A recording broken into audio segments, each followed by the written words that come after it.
Balik lagi bersama gua Mustafa Faruk di podcast Suara. Nah, kali ini kita kedatangan tamu keren lagi. Ini namanya Mbak Haifa Inaya. Halo, hai guys. Nah, jadi Mbak Haifa Inaya ini adalah CEO dari Catch Me Up. Apaan tuh Catch Me Up? Nah, teman-teman kalau yang suka baca berita atau misalkan dulu pagi-pagi ya zaman mungkin 10-20 tahun yang lalu ya dapat koran, pagi-pagi tuh baca koran, ada informasi macam-macam. Nah, Mbak Haifa ini menggagas catchmeup.id, ada ID-nya nggak sih? .co. Ya, Hmm. menggagas sketchmeup.co untuk mentransformasi nih, mendigitalisasi sebenarnya berita-berita yang tadi pakai media klasik gitu ya, paper base ke dalam media digital dengan proses melalui email ya, Email. dikirimin tuh tiap jam berapa pagi tuh katanya? Jam 6 waktu Jam Indonesia Barat. 6 pagi waktu Subuh. Indonesia Barat. Mantep banget jam 6 pagi buka email, teman-teman langsung bisa dapat berita-berita hangat yang berkaitan dengan isu-isu terkini. Nah, Mbak Iva, apa kabar nih sebelumnya? Baik, alhamdulillah. Boleh cerita dikit nggak Mbak Iva? Kira-kira dulu tuh awal mula catchmeup.co tuh gimana sih? Oke, jadi tuh sebenarnya awalnya kan emang gue tuh emang wartawan kan, emang Hmm, jurnalis. Nah, terus apa namanya waktu itu tuh pasca pemilu 2019. Nah, itu tuh gue lagi di konsultan. Pas di konsultan itu tuh kayak gue harus report banyak ke klien kayak hari ini tuh capres ini ngomong apa, capres itu ngomong apa dan lain-lain. Nah, ternyata dari situ tuh kan gue jadi tahu banyak nih. Terus ketika misalnya malamnya gue nongkrong sama teman-teman gue yang mungkin backgroundnya bukan jurnalis, itu mereka kayak gue kayak nge-catch up mereka kayak oh iya kemarin tuh kasusnya hmm, seperti ini gitu, gue kayak ngasih tahu. Nah dari situlah gue melihat peluang nih, oh ternyata ada juga orang-orang kayak mungkin millennials atau Gen Z yang anak muda yang sebenarnya mereka pengen tahu di politik tuh ada apa atau di nasional tuh ada apa, tapi mereka nggak ada waktu, jadi mereka bakal seneng banget seandainya mereka dikasih tahu dengan kayak bahasa mereka, dengan cara mereka, dan kayak kalau kita di Catch Me Up nyebutnya tuh kayak one email a day gitu. Jadi kayak cuman sekali aja tapi terus lo dapet semua konteksnya di situ kayak gitu. Nah, dari situlah setelah gue pikir-pikir kira-kira medianya apa ya, kalau kalau sosial media dan lain-lain itu kan udah banyak. Akhirnya gue kepikiran lah newsletter. Kenapa newsletter? Karena newsletter ini juga satu dia sangat organik. Dia tuh salah satu produk digital pertama kali ya di dunia. Maksudnya sebelum kita masuk ke sosmed ke apa itu pasti kita harus punya email dulu. Nah jadi itu aja tuh menurut gue udah jadi market yang besar gitu. Karena semua orang basically punya email gitu kan. At least mereka punya handphone aja, kita pasti punya email untuk masuk ke iCloud dan lain-lain kayak gitu. Nah jadi berangkat dari situ akhirnya Catch Me Up growing. Kita tuh awalnya ya subscribers biasalah ya, saudara-saudara teman-teman kita suruh langganan dong gitu. Sekarang tuh subscribers kita udah 70 ribuan 70.000. dengan ya Ya. dengan open rate 30% tiap hari. Jadi kayak dari 70 ribu itu 30% itu tiap hari selalu Baca ngebuka ya. email kita. Nah terus kalau di sosial media itu mungkin sekitar 300 ribuan combine di Instagram dan di Twitter kayak gitu. Mungkin itu Oh, sih. berarti di Twitter juga cukup aktif ya? Justru lebih aktif di Twitter karena sebenarnya Catch I Me Up ini see. kan tone-nya walaupun emang sengaja gue bikin sangat feminin, artinya kayak pemilihan bahasanya kayak cewek lagi ngobrol, terus juga warna-warnanya juga sangat feminin, tapi tuh juga isu yang kita angkat itu sebenarnya kalau gue bisa bilang tuh lumayan aktivis gitu loh. Jadi kayak misalnya politik itu gue bakal masukin kritikannya kalau emang itu patut untuk dikritisi, atau misalnya kayak isu-isu kayak misalnya soal genosida sekarang di Gaza gitu, ya udah gue kenceng aja gue bilang kayak itu genosida dan apa gitu. Gue ada call to actionnya juga bahwa oh kita harus boykot atau apa gitu. Jadi kelihatannya sangat cewek tapi juga kita sangat kritis, dan menurut gue si kritis itu emang lumayan resounding lah sama audiens Twitter karena mereka kan juga emang dikenal lebih kritis lah dibanding dengan platform lainnya. Itu sih mungkin. Lebih tepatnya kalau di Twitter tuh X ya hari ini ya. Kalau XX ya. di kalau di X tuh lu nggak bisa bener-bener bener. Iya, selalu Ada aja ada. salahnya ya Iya, kan. Di X benar-benar. ampun deh. Narasi yang kayaknya udah paling aman sekalipun tetap aja ada yang Tetap, menyalahkan. Tapi tetap. ini menarik ya. Ada CTA, ada call to actions, ada narasi yang diciptakan di sana. Artinya kan apa? Lu pengen nih orang bukan hanya membaca berita, tapi lu pengen ada gagasan, ada ideas ya. Ya. Dan menurut gue tertarik banget feminin dan kritis. Menurut gue itu bisa jalan bareng-bareng sih pasti ya. Mhm. Meskipun warnanya kue tapi tonnya keras. Yoi. Iya, cewek kue. Cewek kue tapi keras. Kayak gitu Iya, ya. iya, Keren. iya. Nah, lanjutnya nih kita mau masuk ke literasi sebenarnya nih, Mhm. Mbak Haifa. Di Indonesia mungkin kita sadar lah semua apa namanya literasi anak-anak mudanya, apalagi kalau kita berbicara literasi digital, sedih lah kalau diomongin gitu, dan orang agaknya sulit membedakan antara yang hoax dan yang facts gitu ya. Ya. Itu kan kadang-kadang orang susah membedakan. Nah, apakah sebenarnya ada nggak sih gagasan atau nilai-nilai yang ingin meningkatkan tingkat literasi dari catchmeup.co lah, kalau dalam konteksnya Mbak Hifa, itu ingin diperjuangkan gitu?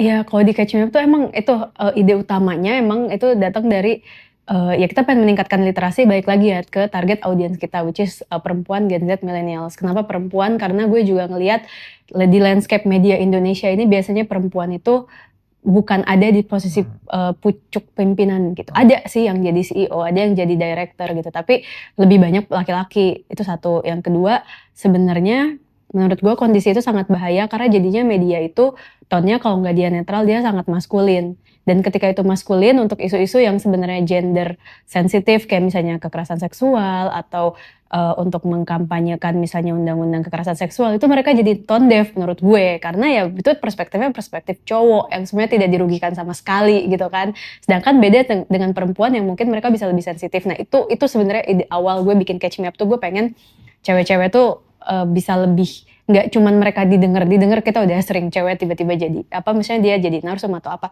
tapi juga dia tahu bahwa isu mereka tuh tersampaikan loh kayak gitu, kayak ini loh yang lo harus tahu isu tentang lo gitu. Nah jadi emang gue specifically pengen meningkatkan literasi di perempuan dan anak muda. Walaupun emang seiring dengan berjalannya waktu, audiens laki-laki kita juga nambah karena emang selain untuk isu-isu yang lumayan feminis tadi, Catch Me Up juga tuh lumayan dikenal dengan konten internasional kita yang kita tuh tim di Catch Me Up itu kalau kita nulis berita soal isu internasional itu kita selalu sangat lengkap dengan konteksnya, backgroundnya seperti apa, kita kasih gambaran di Indonesia gimana, di sana gimana. Jadi menurut gue itu lumayan komprehensif sih, dan mungkin anak-anak HI atau yang concern dengan isu internasional gitu, mereka merasa ya kita selama ini kan media yang ada tuh kadang cuma translate aja gitu. Nah kita bisa ngasih konteks dan lain-lain, itu menurut gue yang bisa jadi key strong pointnya di Catch Me Up kayak gitu. Menarik. Ini kan kita ketika membandingkan bisa baca dan punya literasi, itu kan kayaknya beda nggak sih? Iya beda. Menurut Kalau lu baca bedanya kan, gimana sih bisa baca sama punya tingkat literasi? iya menurut gue tuh baca aja. Terus mungkin lu udah tahu juga ya, kayak kan gue juga aktif di Kisah Kasih namanya. Itu lembaga literasi yang gue dirikan bersama 4 orang teman gue. Nah itu kita berusaha meningkatkan literasi di anak-anak kecil sebenarnya, anak kecil, school children sama tapi yang ekonominya vulnerable. Nah itu tuh yang gue temukan, iya bisa baca mah bisa gitu. Tapi udah bisa baca aja, udah alhamdulillah gitu. Iya sih. Which is kayak gue rada kaget karena itu di Jakarta gitu kan. Tapi ada beberapa yang kita tuh targetnya tuh anak 6 sampai 8 tahun, masih ada yang masih belum bisa baca. Itu kan kayak sebenarnya PR banget ya. Tapi apalagi literasi gitu, itu Next level lagi. iya, itu overarching lagi gitu. Soalnya kan kalau literasi itu kemampuan lo memahami, kemampuan lo untuk mengkritisi, ini bener apa enggak, ini hoax apa bukan, ini masuk akal apa enggak. Nah menurut gue itu pemahaman literasi itu harus bisa sejauh itu. Nah sekarang untuk yang baca aja, balik lagi yang tadi gue contohin di Kisah Kasih, kita kita tuh satu bulan kita bikin di seluruh titik di Jakarta, kecuali di Kepulauan Seribu itu kita masih menemukan banyak banget kasus anak SD kelas 1 kelas 2 yang masih belum bisa baca. Jadi jangankan ke literasi, ke baca aja masih belum. Jadi PR-nya banyak banget sih menurut gue. Dan segitu di Jakarta. Segitu di Jakarta. Itu yang jadi concern kita di Kiskasu dari awal, kayak apa kita bikin di daerah lain ya gitu, karena pasti di daerah lain lebih tantangannya pasti menyedihkan. lebih complicated juga kali ya. Iya. Kalau kita bikinnya di daerah, maksud gua Jakarta dengan segala hiruk pikuknya yang kita kira masyarakatnya udah well informed, at least ternyata masih aksesnya ada ada gitu kan. Iya, exactly. Iya. Karena gue juga banyak dengar gitu ya, kayak ya kalau lu lihat sekolah negeri di Jakarta kan honestly jauh lebih bagus lah dibanding di daerah-daerah lain. Segitu aja ternyata masih ada kekurangan. Karena kan kalau gue baca ya, kayak ada di PISA Index, kayak ada beberapa indeks lah yang mengkritisi mengenai literasi Indonesia, kita tuh masih ya jauh lah sebenarnya dibandingkan negara-negara lain. Nggak usah di dunia, dibandingkan sama negara-negara ASEAN aja ternyata masih ketinggalan. Well, ya tentu di situ ada Singapura yang sangat jauh ya mungkin gapnya. Tapi juga Malaysia, kita ngomong juga Thailand, Vietnam, Philippines, ya ternyata masih ada gap yang lumayan jauh dengan negara-negara tetangga beberapa lah terutama. Dan itu menyedihkan karena Hmm. ya buat apa kayak misalnya lu punya warga banyak tapi misalnya intelektualitasnya mungkin tidak bisa bersaing. Mhm. Cuman di simple dalam hal, maksudnya literasi ini kan simple ya. Maksudnya paling dasar lu belajar selain ngitung kan lu belajar baca.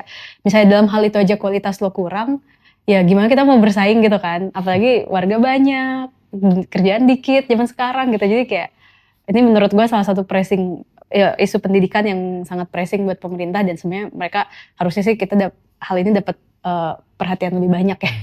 Nah, lu kan tadi wartawan, jurnalis, terus Hmm. juga mendirikan catchme@.co. Kira-kira pandangan lu gimana sih mengenai angka literasi ini? Kenapa menurut lu masih rendah tadi? Kita elaborasi lagi dari yang sebelumnya. Menurut gue sih emang budaya baca kita rendah. Gue termasuk yang beruntung karena gue lahir dari keluarga yang emang sangat hobi baca. Di rumah gue ada perpustakaan, gue tiap mau tidur dibacain cerita sama nyokap Dibacain gue. berita sama nyokap lu? Oh, cerita. cerita ya. Kalau berita tuh besok paginya, kayak bokap gue kayaknya baca koran, harus baca kayak gitu. Jadi kayak, tapi gue yakin tuh nggak banyak yang kayak gitu. Karena Exactly. culture di kita nggak usah di keluarga, misalnya oke itu keluarga gue, tapi misalnya gue lihat di saudara-saudara gue aja tuh masih ada yang kayak ketidurannya nonton TV atau sambil main game, apalagi zaman sekarang kan lagi orang Lagi masih ngetren bisa ya. main handphone dan lain-lain. Jadi emang satu dari culture kita juga kurang kuat, ditambah mungkin menurut gue sih fasilitas kita juga menurut gue pemerintah could have done more untuk meningkatkan literasi ini. Misalnya dia bikin perpustakaan yang nyaman. Baik lagi di Jakarta udah banyak, tapi kalau di daerah itu kayak masih kurang banget. Kayak misalnya pas gue baru balik dari Boston, gue kuliah di Boston. Boston itu punya public library yang gratis dan itu salah satu yang terbaik di Amerika Serikat. Pas gue balik ke sini tuh kayak gue nggak nyari yang gimana-gimana, at least yang gue bisa duduk, gue bisa kerja nyaman aja tuh.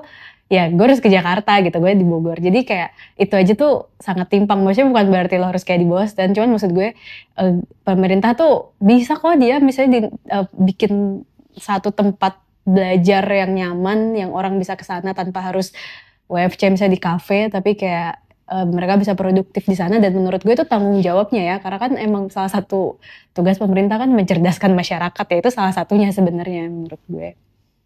Di Boston ya? Di Boston. S2. Boston sih. Boston Ya. uh-uh. Di Boston nonton Celtics nggak? Iya. Nonton pas udah mau pulang baru nonton gue, karena gue nggak suka kan, cuman gue suka aja kayak ya udah hari terakhir. Oke. Nice to know. Adik gue soalnya fans Boston, jadi dia ya gue lihat, oh lu beli apaan sih nih? Walaupun gue juga nggak nonton basket sejujurnya, anyway. Lo harus kesana sih, bagus. Gitu ya.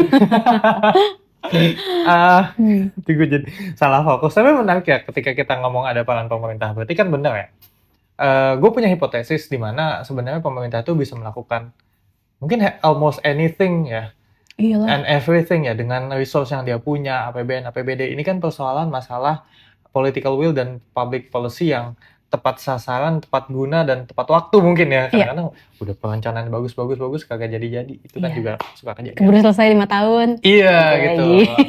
Nah, kita kan suka hal-hal yang monumental ya, tapi walaupun bangun perpustakaan gue rasa monumental ya harusnya. Iya sih, kayak sekarang aja sini lumayan kan, kayak perpustakaan Cikini, Perpusnas itu kan lumayan jadi warisan lama lah dari gubernur sebelumnya kayak sekarang.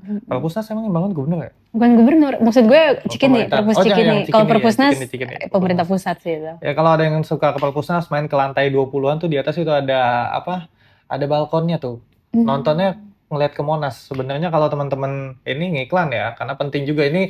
Karena buat gue kita penting untuk mensosialisasikan untuk nge-endorse perpustakaan. Kenapa? Perpustakaan kita gede banget, men. Iya. Tapi menurut gue ya kalau gue belakangan berkunjung kayaknya itu bisa lebih ramai lagi loh. Iya, betul. Gitu loh. Dan fasilitasnya oke punya, walaupun memang kalau teman-teman bawa kendaraan pribadi parkirannya agak ya mengelus dada ya, tapi at least udah bagus lah dengan Cikini sih kalau gue. Lo harus ke Cikini sih. Kita tuh juga pernah kita ini jalan-jalan namanya kakak-kakak kisah kasih keliling kota. Nah itu tuh kita pergi ke perpus di Jakarta. Nah salah satu tuh Cikini, mereka tuh sampai ada buat kids playgroundnya gitu. Jadi anak-anak kalau mau belajar baca sambil main itu di situ bisa, ada gurunya juga dan itu gratis. Menurut gue tuh oke banget sih. Dan itu punya pemerintah provinsi DKI Jakarta. Provinsi DKI Jakarta. Oke, noted, menarik banget. Nah, tadi lu sempat menyinggung mengenai ada peran orang tua nih, ada peran keluarga. Menurut lu sebesar apa sih peran keluarga ya, terutama ke keluarga orang tua, mungkin ruang lingkup lebih besarnya lagi kakek nenek dan sepupu, om tante itu mempengaruhi tingkat literasi seseorang gitu. Sangat besar, karena kebiasaan baca itu menurut gue tuh dipupuk dari kecil. Kalau dari kecil kita nggak suka baca, ya susah udah gedenya mau baca. Apalagi udah gede kan kita makin sibuk kan, ada kerjaan, mau nonton, mau apa. Justru emang tuh dari kecil gitu, kayak kok baik lagi kayak keluarga gue tuh emang kayak dari awal ya udah semuanya suka baca, terus kita diekspos ke buku dan koran dari awal kayak gitu. Jadi adik gue juga suka, kakak gue juga suka gitu. Jadi emang sebagai orang tua mungkin harus ada aja kesadarannya bahwa baca ini penting loh. Tapi masalahnya yang sering gue temukan balik lagi di Kiskas gitu misalnya, ya kadang orang tuanya sendiri misalnya dia nggak bisa mendampingi anaknya karena misalnya dia kerja atau dia ada kegiatan lain gitu. Akhirnya anaknya sendiri itu yang bikin biasanya dia jadi ya progres bacanya juga kurang gitu karena ya balik lagi sih ke kesadaran orang tua sih. Dan satu hal yang gue pelajari ya, anak itu kayak sponge ya, dia benar-benar absorbing everything yang orang tuanya tuh ajarin dan contohkan. Dan contohin, kalau lo orang harus tuanya contohin nggak sih. nyontohin baca, kayaknya emang nggak bakalan baca juga tuh anaknya kan.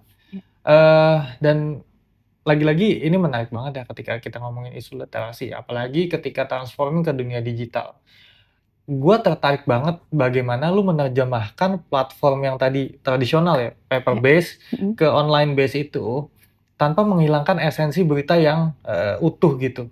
Karena ini buat gue kekhawatiran gue dan generasi ke bawah itu dengan platform-platform TikTok, Shorts dan lain-lain itu kan membuat anak-anak itu punya daya fokus ya. Itu kan pendek banget gitu. Lu satu menit tuh video udah pengen ganti, satu menit ganti. Di saat menurut gue ya, pengalaman pribadi gue, esensinya beda baca buku dari awal sampai akhir sama lu baca atau nonton segini lah gitu. Nah, menurut lu tuh gimana? Iya benar, emang sekarang tuh attention span makin rendah gitu kan. Anak udah terbiasa mungkin dari kecil mereka langsung scroll kayak gitu. Itu jadi tantangan juga pastinya. Nah, itu juga yang challenge yang kita lihat di Catch Me Up kayak gitu. Makanya kalau di kita kenapa salah satunya lewat email, karena email itu kan nggak distracting ya, nggak tiba-tiba datang pop out iklan, nggak ada tiba-tiba ke scroll sendiri atau lo harus untuk berita selanjutnya next gitu kan, ngeselin banget kalau baca iklannya banyak lagi. Gue aja tuh kadang kalau lagi nyari berita Catch Me Up kayak media mana lagi yang harus gue buka ya, karena kayak ngeselin banget nih media nih gitu, tiba-tiba ada iklan lah, iklan rokok kayak gitu kan. Jadi kalau Catch Me Up itu bisa gue bilang juga mungkin antitesis dari semua itu. Kalau misalnya media yang ada tuh misalnya lu kalau mau baca berita ngekliknya sampai 5 kali atau lu ada iklan. Nah, kalau di Catch Me Up tuh enggak. Lu cuma buka email, lu buka inbox, lu buka email lo, terus udah tuh semuanya ada di situ. Lu nggak perlu ngeklik-klik lagi, lu nggak perlu nyari dari yang lain, tuh semuanya kita sebisa mungkin di tim editorial kita menggunakan kaidah-kaidah jurnalistik yang seharusnya at least kayak 5W1H-nya ada di situ. Ya udah kita taruh semua. Jadi tuh audiens cukup baca dari situ, selesai udah, mereka nggak perlu bingung-bingung lagi, nggak perlu nge-scroll, klik-klik lagi. Dan menurut gue itu kalau misalnya bisa dibilang ya itu upaya kontribusi kita untuk meningkatkan literasi tuh di situ gitu. Gimana caranya orang itu bisa baca berita dengan lebih mudah gitu. Karena kan baca berita juga kan there's no one size fits all. Nggak ada satu gaya berita tuh yang cocok buat semua orang.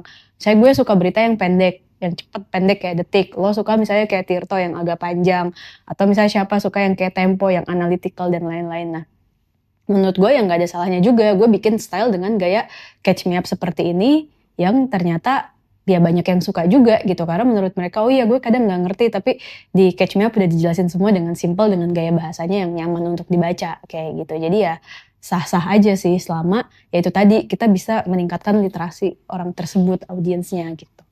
Nah, ini kerennya sih buat gue ketika lu mencoba sebenarnya kan big ideas-nya mentransformasi media massa tradisional yang paper based menuju media yang ya paperless lah atau melalui email ya. Biasanya nih, lu bisa nggak sih menyasar atau gini? Pertanyaannya adalah ini marketnya Catch Me Up ini kira-kira bisa nggak ngelebar lagi untuk meningkatkan ke teman-teman yang let's say ya market literasinya atau ya tingkat literasinya masih kurang gitu. Tentu kan bahasanya beda, cara penyampaiannya beda gitu kan. Bisa banget sih menurut gue, cuman ya balik lagi sebenarnya PR untuk meningkatkan literasi itu bukan cuma ada di orang tua atau di negara, tapi juga di kita sebagai pekerja jurnalistik. Contohnya kayak misalnya, ya itu tadi kan lu bilang misalnya kayak gimana untuk market yang mereka lebih malas lagi baca, istilah kasar kan kayak gitu. Ya bisa, buktinya ini si target market gue aja nih yang misalnya perempuan, dia gak bisa nyari sumbernya dari mana, gak ada waktu dan lain-lain, bisa kok gue temukan formulanya untuk gimana mereka bisa baca dengan mudah dan seamless lah gitu kan, gak banyak tantangannya kayak gitu. Mereka baca aja selesai. Nah, menurut gue itu juga bisa gitu. Tantangannya adalah di kita sebagai orang jurnalistik, orang media untuk tahu gimana cara ngobrol ke orang-orang seperti ini. Bahasanya seperti apa, tone pemberitaannya seperti apa, berapa lama kita bikin kontennya. Ya bisa banget. Contohnya misalnya yang kayak mungkin kakek-kakek, nenek-nenek atau ibu-ibu paruh baya gitu kan, mereka sumbernya dari Facebook gitu. Atau yang anak muda dari sosial media, itu kan berarti tinggal kitanya aja sebagai orang media itu bisa melihat peluang untuk gue kesini masuknya dari ini, gue kesini masuknya dari ini. Dan menurut gue itu sangat mungkin dilakukan, apalagi dengan saya sekarang tuh ada AI, ada apa, kita bakal lebih gampang mengidentifikasi audiens kita. Did you use ChatGPT? Enggak, no at all. Kalau di Catch Me Up tuh semua masih sangat No. ini. You for yourself. Oh, enggak. Belum pakai? Enggak. Karena gue emang suka nulis kan. Emang gue tuh menurut gue skill gue yang sangat menonjol adalah menulis. Oh, jadi gue kayak buat research gitu atau apa gitu? Iya, gue pakai Google. Gue pikir tuh kalau ChatGPT orang buat nulis nggak sih? Gue bahkan nggak pernah bener-bener ngecek, jadi gue nggak tahu. Bisa. Well, kalau lo pengen mencobanya ya, maksud gue, even lo bisa curhat sama ChatGPT, gue nggak hari gini. Ya, sedetail itu. Ya, rasanya tuh memang nggak seseamless kayak ngobrol sama orang ya. Tapi lo kayak sebenarnya ingat simi-simi dulu. Tahu lagi gue. Ya kan? Tahu. Ya seperti itulah, tapi ini lebih seamless lagi gitu. Kayak Tamagotchi itu ya, itu kalau itu bukan ya. Tamagotchi kan kita punya hewan dong, ketahuan banget nih generasinya nih. Iya. Maksud gue itu kan kayak dipiara. Nggak bisa ngobrol sih, tapi harus dipiara juga sih. Kayak itu kayak lu ngobrol aja gitu. Bisa ngobrol apaan aja, lu bisa curhat. Kayak Siri. Yes, tapi lebih advance, asli lebih advance. Jawaban Siri kan kadang-kadang gue nggak tahu, jadi bisa bilang gitu kan, gue nggak ngerti yang lu maksud apaan. Itu bisa mengerti itu kita tuh mau ngarahin kemana. Ya sebenarnya sih ini bagus ya, buat gue AI itu sebuah tools yang bisa kita utilize, bahkan bisa kita maksimalkan untuk memaksimalkan research kita dan memotong waktu buat research. Ibaratnya kalau lu search something di Google, lu search itu di ChatGPT atau DeepSeek ya, dia bisa memberikan jawaban yang lebih elaboratif sih. Wow. Oke, nanti gue cek deh. Gue bakal lebih coba. Iya. Oke. Ya gitulah. Tapi itu tadi sebenarnya dengan adanya ChatGPT, dengan adanya googling aja gitu ya, segitu masih belum bisa meningkatkan tingkat literasi masyarakat Indonesia secara signifikan ya. Gue rasa balik lagi ya, gue sih sepakat di antara kita sebagai personal, lingkungan keluarga dan sekitarnya juga itu mempengaruhi, juga negara tadi memberikan pengaruh. Ya gue harap sih juga upaya-upaya kayak yang dilakukan sama Mbak Hifa ini lewat catchmeup.co sama tadi apa satu lagi? Kisah kasih itu juga memberikan dampak ya, karena dampak apapun yang bisa kita lakukan ya coba kita lakukan dengan skala apapun yang bisa kita berikan dampaknya. Nah, Mbak Hifa, closing statement dong, kira-kira apa yang bisa kita tekankan, pesan-pesan apa ke anak-anak muda, terutama yang ada di kota-kota nih, mengenai semangat membaca, semangat literasi. Oke, thank you. Sebenarnya kalau untuk semangat membaca menurut gue itu udah harus jadi day to day activities. Gak ada bedanya kayak lu makan, lu mandi. Lu juga perlu mengisi kepala lo dengan bacaan-bacaan gitu. Start small, kalau lu sukanya dari novel dulu atau lu sukanya dari komik. Tapi kalau komik ya kalau bisa pas masih SD aja gitu. Kalau udah gede sih menurut gue kayak, karena banyak banget buku-buku yang sangat-sangat bagus yang kadang buat gue tuh ada yang life transforming, dan itu menurut gue kayak yang sangat bisa kita manfaatkan untuk, ya kan kalau zaman sekarang tuh dibilangnya coba invest dari leher ke atas gitu kan. Nah itu tuh salah satunya dilakukan dengan membaca. Dan apalagi kalau di Jakarta itu banyak banget yang bisa dilakukan. Lo bisa datang ke perpus. Gue personally gue suka datang ke taman terus gue baca kadang sama suami gue. Kayak itu seru banget. Jadi kayak reading date gitu, buat tuku. Tapi kayak intinya banyak yang bisa dilakukan beyond scrolling atau main handphone, salah satunya dengan meningkatkan literasi, dan ya kita bisa menjadi orang yang lebih bermanfaat dan berkualitas buat negara ini kayak gitu. Mungkin itu sih. Nice. dari gue. Thank you so much nih Mbak Haifa atas waktunya dan juga inspirasinya. Kita senang banget bisa dapat so much insight juga dari Mbak Haifa, dan semoga anak-anak muda di luar sana, Swakanians ya, semakin rajin baca, semakin meningkatkan literasi, karena membaca juga itu merupakan jendela dunia ya. Ya, betul. Kata orang mah begitu. Meskipun platformnya bisa lewat buku ataupun tadi lewat digital, tapi perbanyaklah baca, karena dengan informasi insya Allah kita bisa lebih banyak pengetahuannya, dan lebih banyak pengetahuan itu juga kemudian bisa memperbaiki kehidupan seseorang. Iya. Gitu, baik ekonomi, baik secara sosial, baik juga secara self development-nya juga bagus.